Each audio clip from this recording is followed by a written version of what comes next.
Boa noite a todos. Vamos dar início à nossa reunião, né? Aproveitar esse momento tão importante nas nossas vidas, onde a gente para refletir um pouco, para aprender um pouco mais sobre a doutrina espírita, para seguir aí na nossa caminhada de uma forma um pouco mais tranquila, um pouco mais segura, né? Vamos então iniciar a nossa reunião pedindo a presença dos amigos espirituais que, por certo, aqui se encontram. E agradecemos por essa presença, pela presença do Mestre Jesus, e que possamos ter uma noite tranquila, de harmonia, que possamos aprender um pouco mais, e que o nosso irmão que fará uso da palavra seja ajudado e inspirado por esses amigos. Graças a Deus, e que assim seja. Com vocês hoje o Washington falando sobre as provas da existência e da sobrevivência do espírito. Boa noite a todos. Mais uma oportunidade que nos damos para desenvolver o nosso entendimento e a nossa compreensão diante da vida. E as nossas reflexões, como sempre a doutrina espírita nos embala, são reflexões filosóficas, reflexões científicas e reflexões de ligação com Deus, religiosas. E nesse processo, nessa fusão desse tríplice aspecto, nós conseguimos ampliar melhor a nossa lente, a nossa percepção de visão de nós próprios e do mundo que nos cerca. E o tema de hoje é um tema bastante interessante para todos nós e que nós até já vemos desenvolvendo ao longo dos nossos estudos, dos estudos realizados na Casa Espírita, sobre a existência, né, do Espírito. Mas é sempre bom nós retomarmos, ou desenvolvermos, ou aprofundarmos um pouco mais esses entendimentos, essas compreensões, porque é fundamental para aumentar a nossa convicção, o nosso entendimento e a nossa capacidade de desenvolver esses temas, esses assuntos, em situações em que pede a informação, pede o consolo, pede o amparo de uma palavra amiga, de um entendimento, de uma compreensão de algo que é tão importante e especial para todos nós, que é o ser que habita em cada um de nós neste momento. Então, o nosso tema de hoje é provas da existência e da sobrevivência do espírito. E começamos com uma pergunta, né? Existe alma ou espírito? Porque alma, nós dizemos alma quando o espírito está encarnado no corpo físico, nós dizemos alma. E quando retorna ao mundo espiritual, dizemos espírito. Ou existe alma ou existe espírito? Existe um ser, algo em nós, que vai além desse aglomerado de células que nós temos em nosso organismo, esses trilhões de neurônios que nós temos, esses músculos, esses estímulos nervosos, eletroquímicos que estamos em nosso corpo, toda essa conjunção de órgãos que faz perfeitamente com que nós tenhamos toda uma percepção dos nossos sentidos. Essa química divina que existe nesse corpo físico, será que essa química toda, tudo isso, e a inteligência, essa capacidade nossa de pensar, de agir, de decidir, ou de não decidir, de ficar parado, estático na existência, numa vida, nesse corpo físico, é todo um complexo de soluções químicas, como se fosse uma inteligência artificial criada pela química do nosso organismo. E isso nós temos que deparar e pensar. Porque muitas das vezes pensamos que são os reflexos, os desejos, as necessidades do corpo físico é que nos move para frente ou para trás, querendo algo além, buscando satisfazer os sentidos físicos que nós temos, ou existe algo além desses sentidos físicos que tanto nos impele ao desejo, às vontades, que se concentra, se encontra. Esse ser imaterial individual que em nós reside e sobrevive ao corpo. O que é isso? Porque não conseguimos analisar e pensar e refletir de sermos uma inteligência artificial química a controlar tudo que nós sentimos, pensamos e sonhamos, abstraímos do presente coisas que não existem e criamos. Será que poderia essa inteligência fazer isso? Essa inteligência química? Assim como existe a inteligência virtual? Não. Vemos que existem outros estímulos, outras sensações. E Kardec, ele analisa em 3 aspectos a questão da alma. Esse ser individual, imaterial, distinto e que sobrevive ao corpo. A alma para os materialistas. A alma para os materialistas é como fosse a alma, é um princípio, faz parte de um princípio orgânico. Assim como existe o corpo físico, ao nascer, existe um princípio inteligente que se agrega a esse organismo e vai existindo. Uma existência. Quando esse corpo, essa massa, perde seu princípio vital, vem a falecer, desencarnar, perde os pulsos, fica inerte, aquele princípio inteligente também se esvai, deixa de existir. Todo aquele entendimento, conhecimento, todas aquelas vivências que passou pela instrução, pelos valores morais, éticos, pelos sentimentos, sensações, vão embora, diluem com esse princípio orgânico que faleceu, desfaleceu. Esse é o entendimento materialista. Acabou o corpo, acabou tudo. Acabou, não tem mais. O que viveu, viveu. O que sentiu, sentiu, acabou. E segundo Kardec analisa, os panteístas. O que é o panteísta? É que cada um de nós é uma centelha divina. É uma individualidade retirada de um ser universal, de um todo. E nós existimos, estamos numa vida, como nós estamos aqui. Ao morrer, essa centelha, essa inteligência, retorna para o todo. Tudo aquilo que nós conseguimos, adquirimos, avançamos, ou não conseguimos avançar, os nossos acertos, os nossos erros, as nossas falhas, o nosso sentimento, o nosso aprimoramento, ele voltará para o todo. Assim como o rio e o córrego, voltará toda essa água para o oceano, de onde se originou. Refletimos e pensamos sobre isso, sobre todo o esforço que nós fazemos, toda a nossa força de vontade, perseverança, todos os nossos sacrifícios, todas as nossas intemperanças diante da vida, todas as nossas frustrações, as nossas imprevidências, partiu desse todo. Mas esse todo é puro? Esse todo é inteligência suprema? Mas se é inteligência suprema, e nós na nossa caminhada, nós vemos que muitas das vezes nós não temos uma visão muito clara das coisas, nos equivocamos muito nas situações do nosso dia a dia, da nossa vida. Acertamos bastante, mas erramos muito, porque não sabemos entender muitas coisas e agimos pelos impulsos instintivos, em algumas vezes, outros com entendimento e compreensão de fazer aquilo desse jeito, dentro de um princípio estratégico, de um pensamento, de uma vontade que ele exerce. E às vezes não está correto, não está coerente com a harmonia. Como podemos ser uma centelha distribuída desse princípio inteligente e cometendo ainda falhas, tendo a incompreensão, ainda tendo a ignorância das coisas da vida nossa interna e do mundo que nos cerca? E depois, retornando à morte, retornamos para o oceano, para esse ser eterno. E tudo que fizemos, tudo que ganhamos, ficou para lá? Onde está o mérito da ação? E Kardec vem um terceiro aspecto, a alma para os espiritualistas. É um ser moral. A alma é um ser moral, distinto, independente, imaterial, incorpóreo.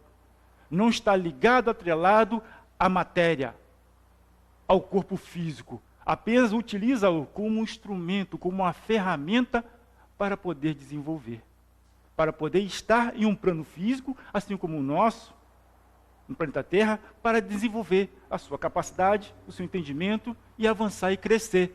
Crescer pelos seus méritos, pelas suas vontades, pelo seu livre-arbítrio. Então observamos nessas três análises que aqui estão, qual que é mais coerente para nós? Qual que nos traz um entendimento do nosso esforço, dos nossos erros e acertos, que nos faz perceber que nascemos simples e ignorantes. E no processo de desenvolvimento, vamos conseguindo muitas coisas. Pelo suor, pelas lágrimas, mas vamos caminhando e avançando. E cada vez mais desenvolvendo o que se encaixa mais numa justiça lógica, dentro do que nós vimos na harmonia que existe nesse planeta, nas cores das flores, na organização de toda a fauna, de toda a flora, como existe toda uma equação harmônica, organizada, perfeita para o desenvolvimento, aprimoramento e para a coexistência das vidas, autossustentável. E em nós, isso estaria fechado, limitado, restrito? Não. Observamos que a alma, nesse sentido espiritualista, ela nos traz mais um entendimento mais próximo daquilo que nós temos, que a nossa inteligência, o nosso pensamento, não vem do nosso cérebro, dos nossos neurônios, não vem da carga genética que nós adquirimos ao nascimento do nosso pai e da nossa mãe, ou dos nossos ascendentes, mas isso são características, são situações inatas que nós temos em nós, e que não está ali no DNA, na genética, a desenvolver alguns talentos, algumas formas de ver, de agir, de se relacionar consigo e com o outro. Não estaria isso na química, mas estaria num ser que sobrevive e é indistinto, independente a tudo isso. Isso nos conforta, nos consola, mas clara a nossa razão, ao nosso entendimento. Porque senão, por que tanto esforço? Por que eu tenho livre-arbítrio para decidir as coisas e depois tudo isso se perde? Tudo isso para, ou para na preposição 1 ali, ou na segunda aqui. Aonde está o mérito do esforço? E com isso caminhamos ao nosso entendimento. E observamos algo interessante. O sentido da vida. Por que e para que vivemos? O sentido da vida é muito interessante, porque desde o nascimento até a velhice, até chegar idoso, nós passamos por vários e vários estágios. Estágio interessante.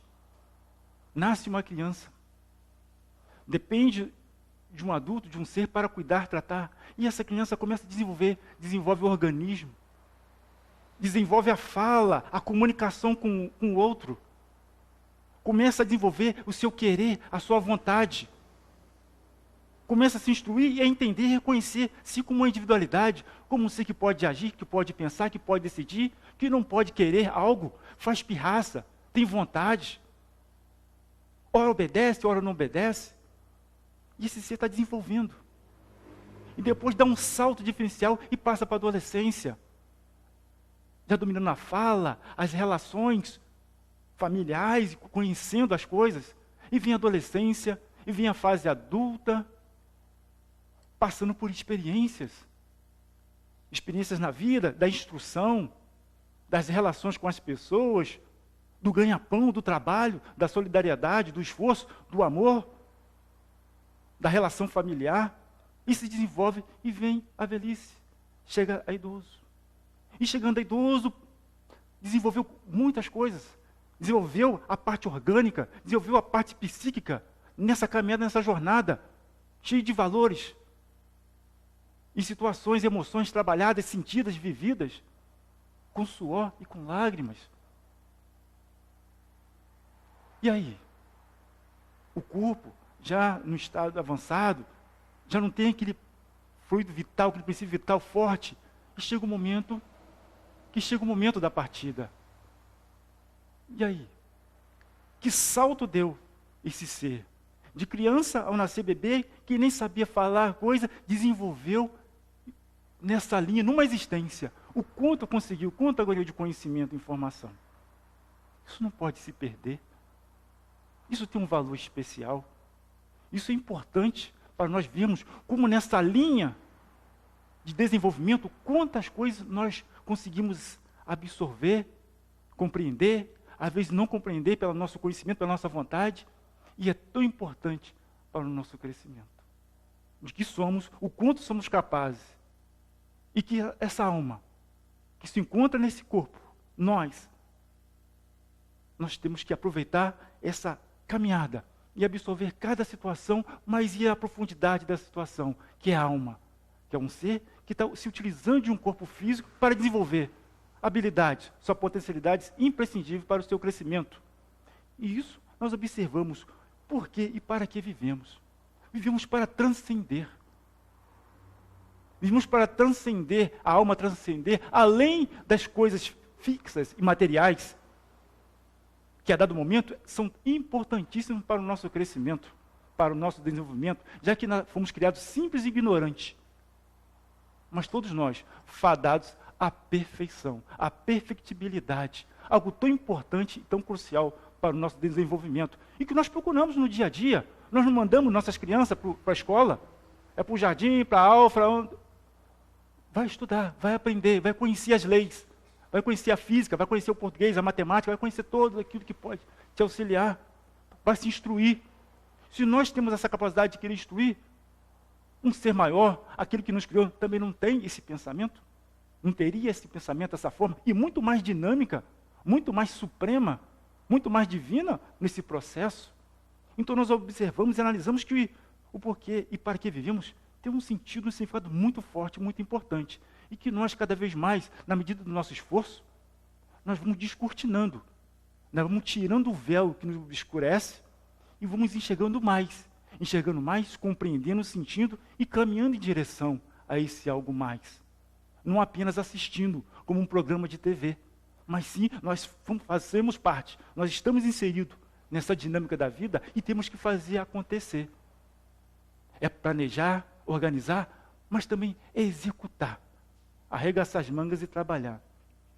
E nesse processo, nós temos que entender um pouco essa prova da sobrevivência da alma. A alma sobrevive, né? É sobrevivência, porque às vezes nós agimos na vida, no mundo, como se fosse agora, a única coisa, a única existência. A única. Eu tenho que fazer isso agora, não pode... É assim, tudo grande, galáctico. É o amor da minha vida, é o trabalho da minha vida, é tudo a minha vida. Calma. Vamos dar a dimensão das coisas como elas são, para que possamos cada vez mais equilibrar o nosso fluxo de vontade, de desejo, de querer, de conseguir, para prestar atenção no caminho, nas coisas, nas situações que tem, para crescermos, avançarmos juntos. E nesse processo de desenvolvimento e esclarecimento sobre a existência, evidências da existência e sobrevivência do espírito, tão importante, que vem sendo pesquisada já há muito tempo, vem sendo pesquisada, sobretudo a partir do século XIX, por pessoas sérias e conceituadas em vários países, querendo analisar, perceber essa sobrevivência do espírito após a morte, a falência do corpo físico. E esses estudos são estudos sérios de pessoas conceituadas em vários pontos do nosso planeta, em várias situações, para trazer essa comprovação.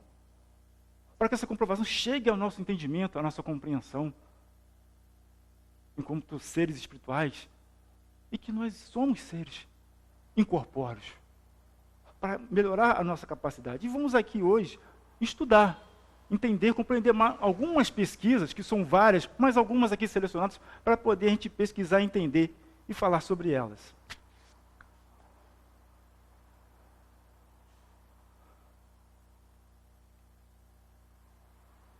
Temos aqui a primeira lá, fenômeno da exteriorização da alma, ou seja, a clarividência sonambúlica. Algumas pessoas, nesse processo sonambúlico, ele tem experiências que escuta, que vê, mas sem estar consciente, sem estar desperto no corpo físico que ele tem.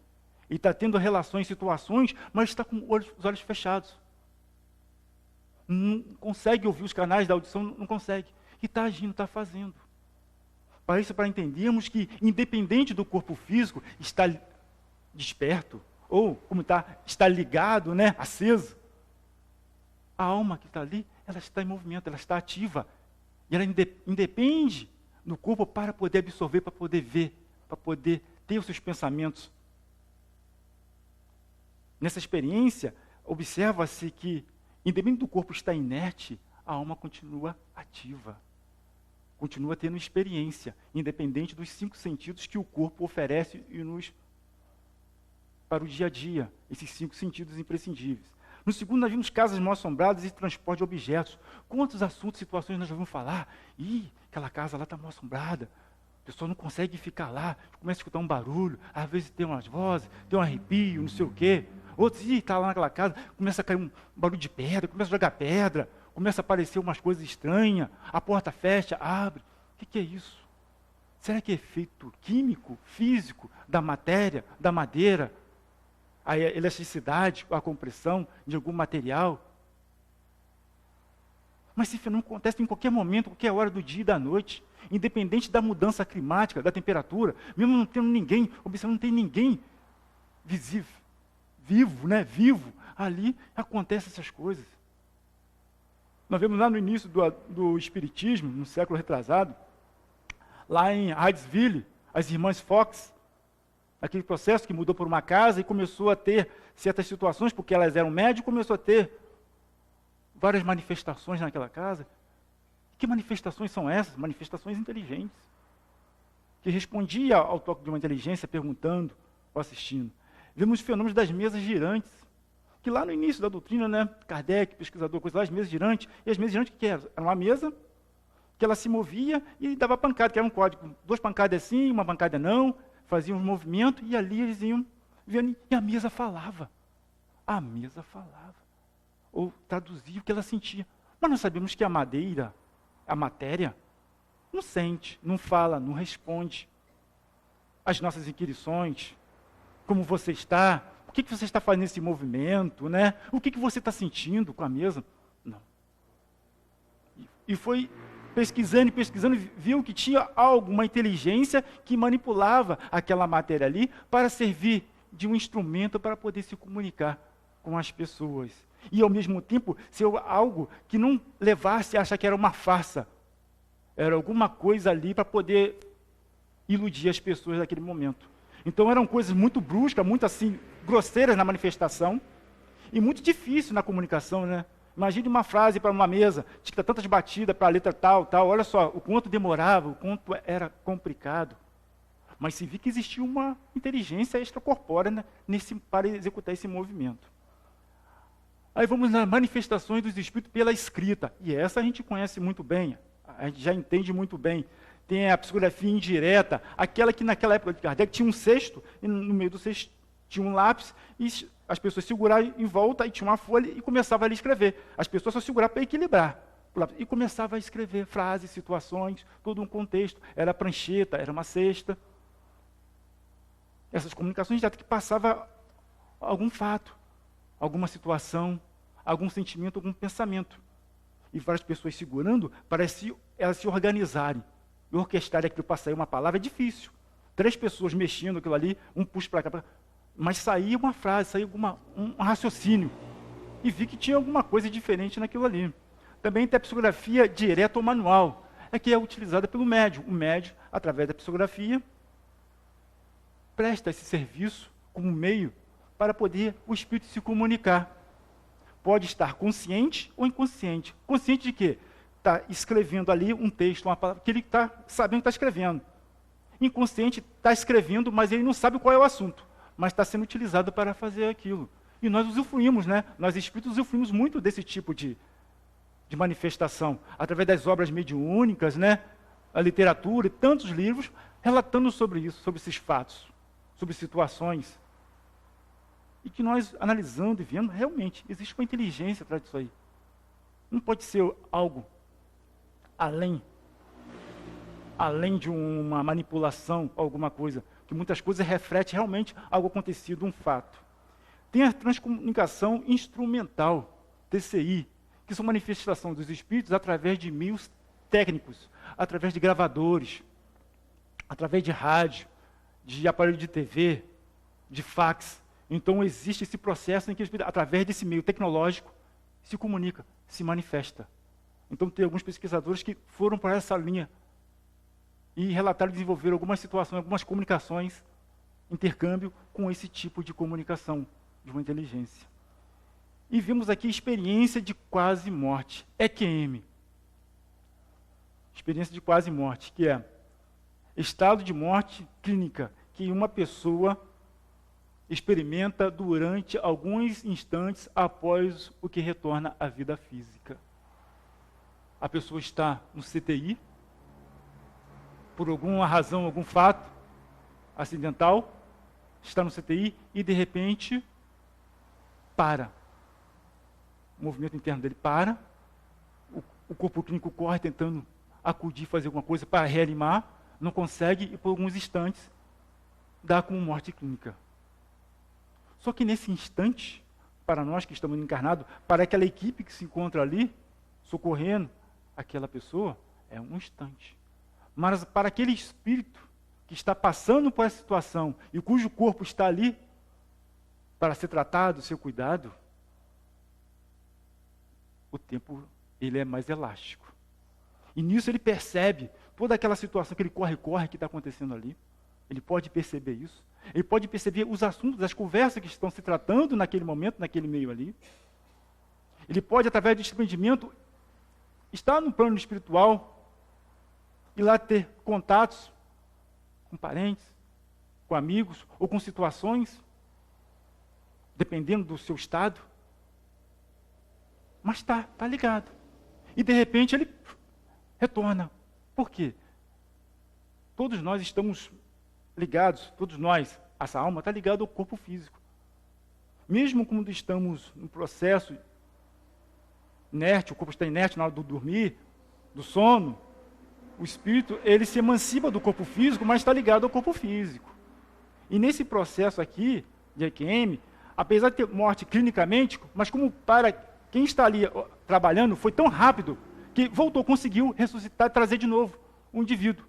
E essas pessoas relatam fatos e situações que até então não teria condições de ele relatar, porque tinha dado naquele instante, naqueles minutos ali, morte clínica. E ele fala, relata, tinha fulano de tal na cirurgia, eu vi, e no topo da cabeça dele tinha uma mancha, tinha tal coisa. Ele estava na posição deitado, como ele ia ver o topo da cabeça do médico que chegou lá para poder socorrer. Ele fala das conversas que teve lá, a enfermeira tal falou com o médico tal e tal coisa, um correu para lá para pegar não sei o quê, outro voltou correndo. Vários relatos, várias situações, assim como outras situações que tem que ver um túnel. Para se entrar por um túnel, começa a sentir um zumbido, alguma coisa assim tal, começa a ver umas pessoas diferentes, aquela coisa toda, não consegue entender o que está acontecendo, aí começa a ver, sentir-se bem, sentir um momento agradável, bem, e às vezes não quer retornar, não, mas você tem que retornar. Não, mas aqui está tão bom. Está tão bom, mas você ainda está ligado àquele corpo que se encontra ali sendo tratado, e você vai voltar. Vai ter que retornar, porque existe toda uma experiência, existe toda uma situação para você. E retorna. E esse retorno, isso aí, é interessante que muitos relatam que teve uma sensação muito boa, refletiram sobre vários aspectos da vida, da existência, naquele lapso de momento. Mas vem tanta coisa que muda, às vezes, o seu jeito de ser e de agir na vida. Aquilo, de alguma forma, mexeu com ele, mexe com nós. Trouxe algum benefício, alguma coisa que, peraí, existe alguma coisa diferente. Existe alguma coisa além das oportunidades que esse corpo físico me dá. Eu vou aproveitar, eu vou entender. Existe alguma coisa extrafísica que é muito maior do que nós achamos que no corpo está tudo bem, está tudo bom, é o máximo. Não, tem outras coisas que é mais o máximo ainda. E relata essas situações. E isso é interessante que o Dr. Raymond Moody, foi um psiquiatra, parapsicólogo, que no século retrasado desenvolveu essa técnica aí, lá em 1975, e em vários casos, ele trabalhou em vários casos de pacientes em coma, aquela coisa toda, e veio relatando várias situações, mais ou menos nesse contexto aí, das percepções que teve quando a morte clínica foi dada em algum momento, e o quanto o espírito, essa alma, liberta provisoriamente desse corpo, teve as impressões. Comprovando aí, essa existência, essa sobrevivência da alma no falecimento do corpo. Temos também a doutora Elizabeth Kubler-Ross também, com as pesquisas com mais de 20 mil pessoas pesquisadas em torno do mundo, porque ela trabalhava com pessoas em estado terminal, seja crianças, pacientes com AIDS, e pessoas idosas já num processo muito difícil de manter o pulso da vida, e ela trabalhou, acompanhou essas pessoas, e analisando os seus relatos, as suas comunicações, e vendo que a morte era um amanhecer, era um outro entendimento. E esse trabalho fabuloso, que era uma pesquisadora, uma psiquiatra pesquisadora, ela foi analisando isso. Mas não um caso só, isolado. Milhares de casos. E esses milhares de casos vendo nos informar. Primeiro, o que ela desenvolveu um trabalho de cuidados. Cuida daquele que está ali passando por aquela situação, que é terminal, sim. Tem um período dado na ciência médica que a pessoa irá falecer, no nosso entendimento, desencarnar. Mas como se dará esse desencarne?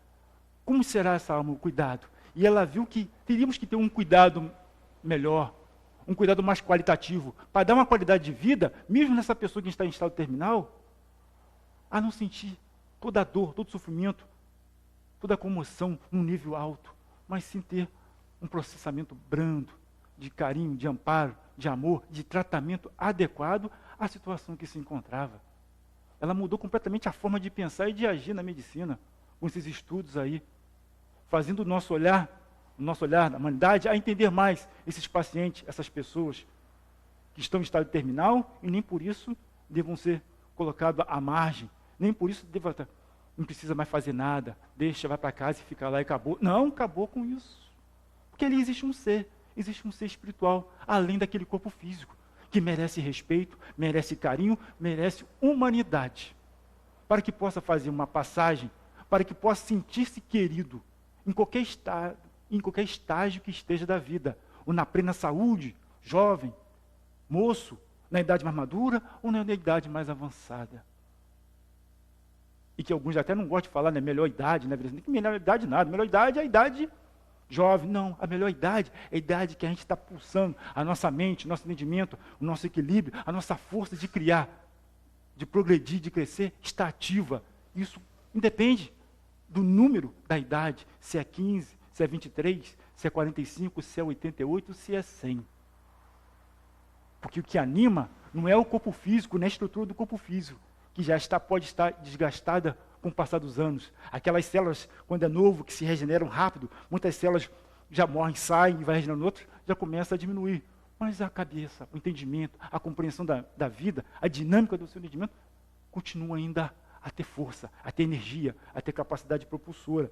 E esses estudos, esse entendimento, com certeza, fortaleceram o entendimento das pessoas, está melhorando a qualidade da medicina, o tratamento das pessoas nesse estágio, e também compreendendo essas situações, essas experiências quase morte, do que sente, do que passa essas pessoas quando retornam. E nesse processo, nesse de crescimento, nós observamos que esses fenômenos explicados integralmente pelo Espiritismo. O Espiritismo explica esses fenômenos, essas situações que todos nós podemos vir passar, ou outros conhecidos nossos que passaram por situações assim, de um acidente, ou de um susto, de uma situação muito forte, e que se viram num contexto da vida difícil, e de alguma forma se desdobraram do corpo e tiveram algumas experiências, e depois retornaram. E começaram a ponderar sobre a vida. A doutrina espírita já vem desenvolvendo esse trabalho, esse estudo, essas explicações imprescindíveis para a nossa vida, para o nosso entendimento. Não só para o nosso entendimento enquanto estamos encarnados, aqui, né, realizando as coisas, fazendo, agindo, mas também no processo nosso do passamento, da nossa chegada a retorno ao mundo espiritual. Porque nós vemos do mundo espiritual para encarnar em mundos materiais, não o contrário. Nós vamos de lá para cá, e daqui, dado momento, dado lapso de tempo, nós iremos retornar. Esse espaço de tempo em que nós estamos num corpo físico é apenas uma pequena parte de toda a sua existência. Você está aqui por uma razão muito especial. E realmente, todos nós estamos aqui por uma razão muito especial. E essa razão ela é especial à medida que nós vamos conhecendo, entendendo e valorizando essa especialidade que nós temos, essa capacidade e esse dom. Porque cada existência que nós temos é uma oportunidade divina. Mesmo nas dificuldades, mas a gente observando que temos dificuldade hoje, muito sofrimento. Às vezes nascemos num contexto que não queríamos ter nascido. Não, aqui está errado, não era para ter nascido aqui. Eu sou tão legal, eu sou tão bacana, eu queria ter nascido lá, poxa. Quando a gente é criança, a gente tem muito disso, né? Queria ter nascido na casa do coleguinha lá, poxa, lá tem um campo de futebol, lá tem quadro, não sei o quê, dá para brincar o dia inteiro. Tudo a gente pensa assim, né? Que teria como trocar. Não é assim que funciona. Mas com a compreensão da doutrina espírita, nós vemos que nós temos várias oportunidades, várias existências, várias encarnações. Isso mostra, não que, essa aqui está difícil, vou parar por aqui mesmo e vou esperar outra. Não. Isso nos mostra que devemos nos esforçar, trabalhar mais, ter melhor resiliência com as coisas, aprender no sofrimento, mas também aprender na alegria, que às vezes nós não aprendemos na alegria. E aí nós esquecemos dela, vamos para um lado e de novo aquilo ali. Nós temos que inverter esse copo, inverter o nível que esse copo se encontra. Vamos aprender também na alegria, na satisfação, como as coisas estão funcionando, por que as coisas estão funcionando, como elas funcionam, qual o objetivo delas funcionarem, o que nós sentimos quando as coisas estão funcionando bem. Sentimos bem. E mais ainda, o que podemos fazer para melhorar? Porque nós somos seres fadados à perfectibilidade. Que pode estar bom, pode estar legal agora, mas temos que avançar. Sempre tem algo a melhorar, sempre temos algo a aprimorar, ou seja, em nós, ou seja, no nosso meio físico, na nossa logística, na nossa ergonomia, alguma coisa não está legal, podemos aprimorar para desenvolver. Também nas situações da vida, também muitas coisas temos que aprimorar. Então não devemos parar, está bom assim, deixa como está. Não, está bom assim, deixa como está, mas comece a pesquisar, comece a entender, a compreender, a analisar esse momento, que está tão bom, tão legal, o que a gente podemos fazer para melhorar. Isso é importantíssimo, porque nós começamos a movimentar a nossa percepção e nossa direção mental para as coisas que funcionam, para as coisas que dão certo, para os acertos, para as soluções dos problemas. Não para manter os problemas e falar, é difícil, não dá para resolver. O problema vai crescendo. À medida que a gente vai falando, é difícil, não dá para resolver, ninguém consegue resolver. Por quê? Está crescendo. Não, vamos tentar resolver. Eu só sei um pedaço de uma solução. Outra pessoa pode ajudar, pode ter uma outra ideia para podermos termos uma solução. E juntando esse contexto, as coisas vão evoluindo, vão crescendo, porque nós vivemos em sociedade. E cada vez mais em sociedade, mais juntinho, né? Lá antigamente, 200 anos atrás, vivia todo mundo separado, bem separado, geograficamente. Mas hoje está todo mundo juntinho. E quanto mais juntinho, mais problemas a gente vê, mais defeito, mais o cheiro do outro a gente sente, mas também sente o perfume, escuta a voz do outro, mais a nossa voz, mais os espelhos. Estamos cercados de espelhos e de câmeras, então mais nos vemos. E para isso nós temos que ter o quê? O equilíbrio, um bom entendimento e viver, agir, produzir, mas trabalhando no nosso pensamento, nesse espaço de tempo que nós estamos aqui existindo, trabalhando e aprimorando, que é uma tarefa magnífica para nós. Porque nós, apesar de estarmos inseridos no corpo físico, numa vida de 75, numa existência de 75 anos, 25 anos, o corpo estava em repouso, mas o espírito estava desdobrado. Não estava ali, inerte, parado, enquanto o corpo está dormindo. Vemos Kardec na questão 400, que pergunta se durante o sono a alma repousa com o corpo. Aí os espíritos respondem, não, o espírito jamais está inativo. Ora, se o espírito jamais está inativo, o corpo está em repouso. O espírito sobrevive e existe independente do corpo físico, provando essa capacidade, essa existência da alma além do corpo físico. Mas como é a percepção, a sensação, o entendimento desse espírito nesse desprendimento? Como é a percepção, o entendimento do espírito quando ele vem a desencarnar? Será proporcional, será igual ao que ele tinha enquanto estava encarnado, enquanto estava no processo. Os seus pensamentos, as suas ideias, os seus desejos, as suas buscas, as suas conquistas, os seus fracassos, mas suas vitórias, o seu esforço, estará junto ali. Então o amadurecimento nessa nossa caminhada, nessas nossas existências que nós existimos, elas são associadas nesse processo junto, em que não é morreu e acabou, mas desencarnou e continua a existir, continua a sentir, a ter interação com o outro, continua a perceber o sentimento e o carinho por aqueles que ainda ficaram encarnados ainda no plano material, que por eles ainda tem o sentimento e o pensamento, o entendimento.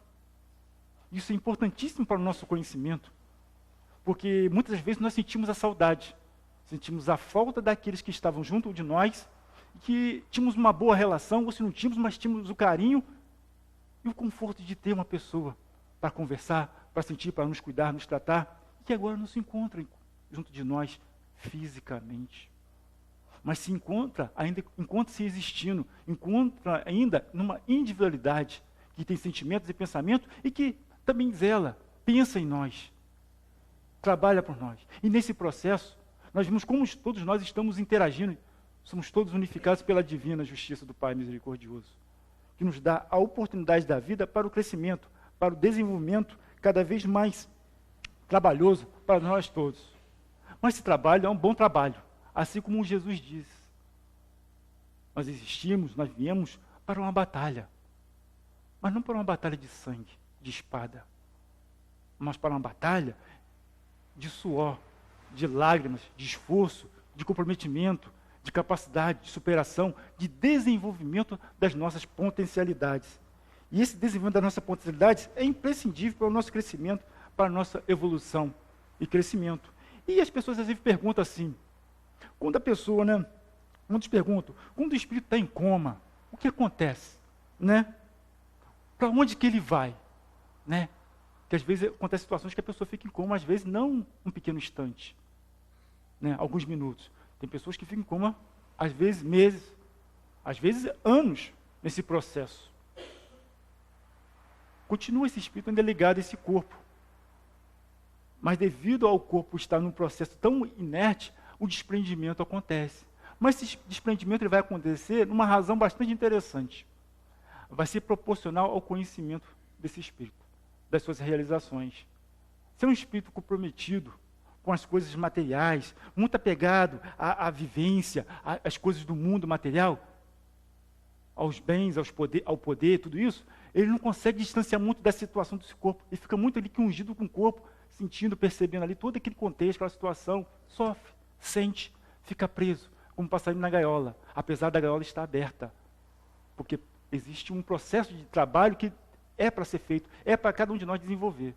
Mas para aquelas pessoas que, através de um entendimento, de uma compreensão da vida, da sua forma de agir, de pensar, de trabalhar as relações humanas, e principalmente contigo mesmo, os valores imprescindíveis que ele tem, ele consegue, então, estar no mundo espiritual, consegue ir a outras distâncias no mundo espiritual, ter contato com pessoas queridas, com conhecidos, consegue fazer coisas, planejar, realizar algumas coisas no trato da vida espiritual, nesse processo que o corpo se encontra ainda ali inerte, a trabalhar, a entender, a compreender, mas que ainda está ligado àquele corpo físico, não está desprendido e solto no mundo espiritual ainda, mas se encontra naquilo ali, mas consegue ter uma elevação, ter algo. E nesse processo nós vemos que nós sempre estamos ativos. A alma sempre está ativa, sempre está em processo de trabalho. E cabe a cada um de nós pensar e analisar sobre tudo isso, em nossa existência, na nossa vida, esses valores, essas pesquisas, esses enunciados que a doutrina espírita nos traz e que a ciência vem comprovando, da oportunidade que nós temos. Primeiro de ser um espírito criado por Deus, nessa justiça divina, que dá oportunidade a todos. Saber que nós somos indestrutíveis, mas que ao mesmo tempo nós temos uma capacidade enorme de aprimorar, de desenvolver e de entender toda a criação que existe e contribuir para a criação. Que possamos nessa noite de hoje entender um pouquinho mais sobre essas situações, aumentar a nossa convicção e entendimento dessas situações que acontecem na nossa vida. Se não acontece conosco, pode acontecer com o próximo. E caminhamos com mais segurança, com mais firmeza. A cada existência, a cada oportunidade da nossa vida. Porque hoje nós estamos aqui, às vezes num corpo ainda que nos limita, que nos impossibilita, mas poderíamos avançar cada vez mais. Assim como aquelas pessoas que não têm a visão, nasceram já cegas de nascença, mas que em seus sonhos elas conseguem perceber a cor, as cores. Quando está desdobrada do corpo ali, ela consegue perceber as cores, viu como são as coisas e relatam. Eu tive uma experiência, foi interessante, eu vi isso, eu vi tal situação, a cor, o colorido da relva, tudo isso. Ora, essa pessoa é cega de nascença. Outras pessoas que tinham alguma deficiência, não tem uma perna amputada, um braço, e nesse desdobramento se vê com uma perna, se vê com um braço, se vê fazendo, articulando, mexendo. Olha só que interessante. E são essas pesquisas, essas situações, essas revelações tão importantes que nos dá força, que nos ampara a cada vez mais caminhar para o bom entendimento, para a boa compreensão e achar que existe sempre oportunidade. Existe sempre chance para todos nós. E que por mais longa que seja a noite, chuvosa, fria e tempestuosa, uma hora o sol vai aparecer, uma hora as coisas vão mudar. Que estejamos preparados, que passemos pelas tormentas que poderiam vir à nossa existência, que estejamos preparados, estejamos estudando, analisando essas situações e aprendendo com elas e sendo cada vez mais fortes, entendidos, para quando vier o sol, vier a hora de trabalhar, estejamos preparados. Uma boa noite a todos e que possamos dar prosseguimento ao nosso estudo, cada vez mais entendendo, integrado essas informações imprescindíveis para o nosso crescimento.